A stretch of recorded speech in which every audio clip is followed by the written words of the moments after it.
আপনারা দেখেন যে আসলে বিদ্যুৎ কর্মীরা রাত্রিবেলায় কিন্তু প্রচুর পরিশ্রম করে।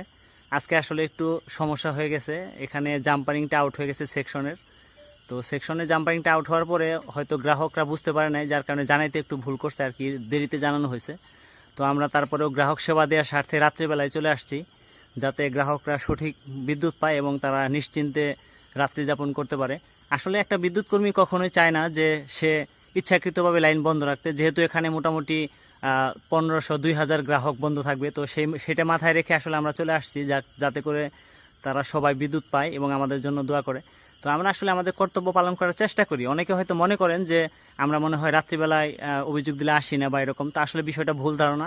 আমরা কখনোই আমাদের অভিযোগগুলি পেন্ডিং রাখি না, বা আমরা কখনোই মানুষকে কষ্ট দেওয়ার চেষ্টা করি না। ইচ্ছাকৃতভাবে কখনোই কোনো মানুষ ভুল করে না। তো আপনাদের সহযোগিতা পেলে আমরা অবশ্যই সার্বক্ষণিক বিদ্যুৎ দিতে সক্ষম ইনশাআল্লাহ। আপনারা সবসময় আমাদের পাশে থাকবেন এবং আমাদেরকে সাহায্য করবেন।